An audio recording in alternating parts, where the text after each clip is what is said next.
Hello friends, today we're setting off on a fascinating journey through the ages to uncover one of the most mysterious legends of antiquity. We're talking about Romulus and Remus, the brothers whose destiny forever changed the course of human history.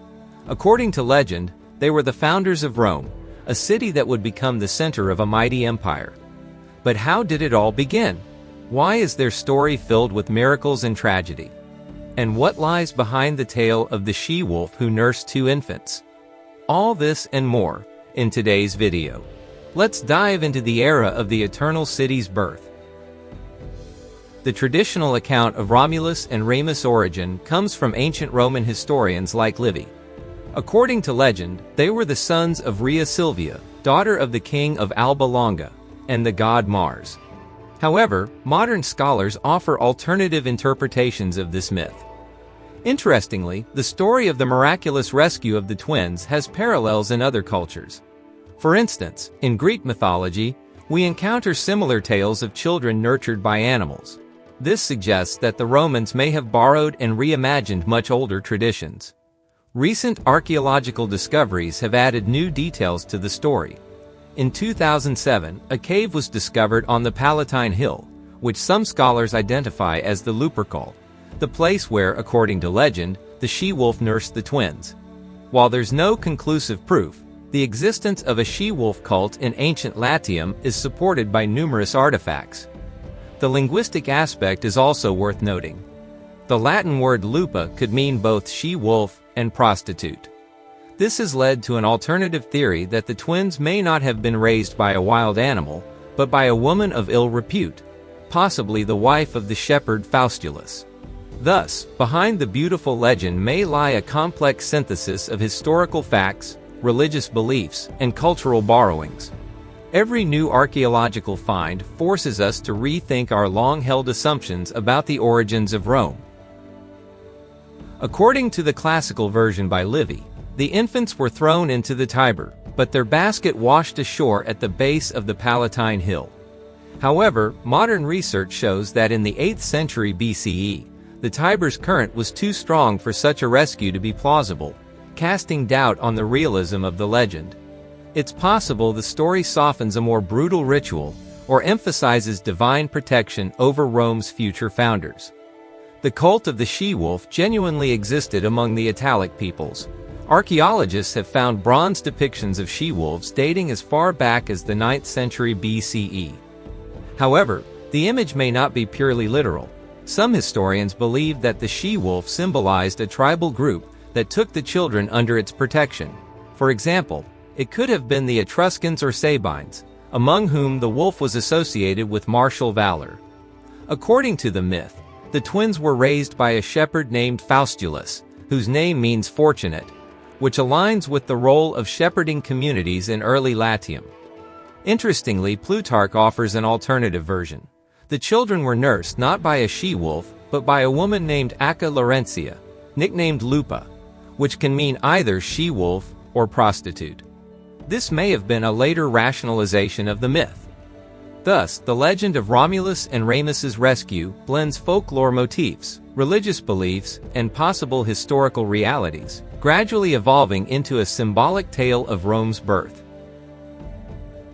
According to tradition, Rome was founded on April 21, 753 BCE, a date calculated by the scholar Marcus Terentius Varro in the 1st century BCE. However, archaeological findings show that settlements on Rome's hills existed as early as the 10th century BCE, indicating a gradual process of urban formation. The legendary ritual of founding the city by plowing a sacred furrow, the pomerium, closely matches Etruscan traditions, and traces of an ancient pomerium found on the Forum date back to the 8th century BCE.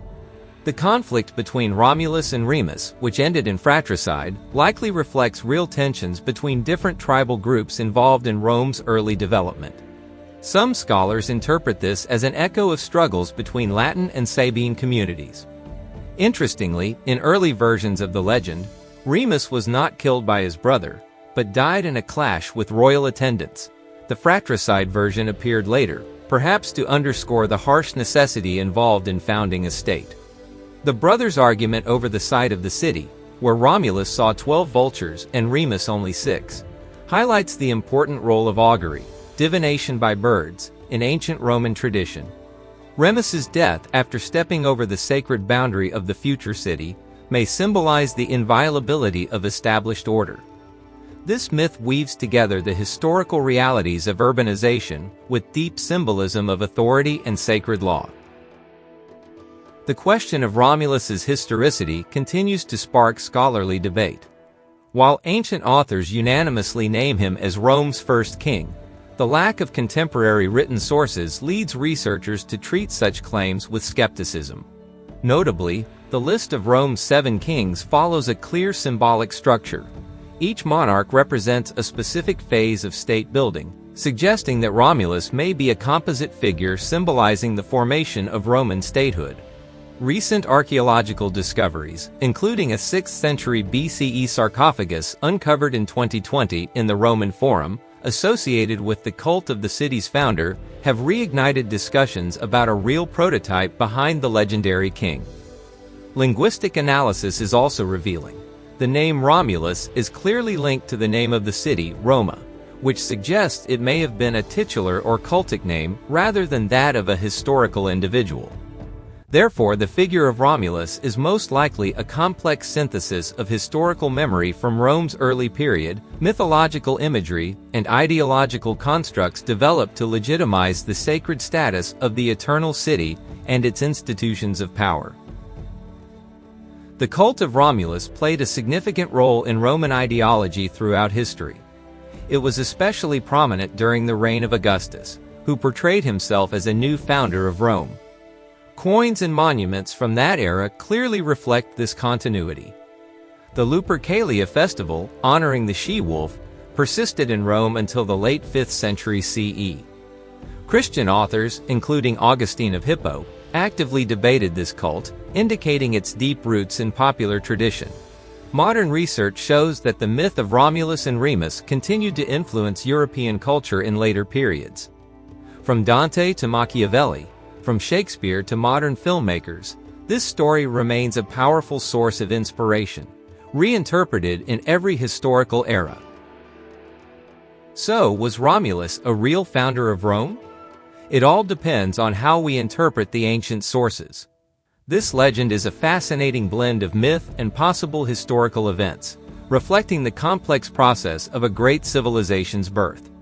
Perhaps instead of seeking the real Romulus, we should value the story as a powerful symbol of Roman statehood's formation. Thanks for joining us on this historical investigation. If you enjoyed the video, leave a like, subscribe to the channel, and share your thoughts in the comments. What do you think?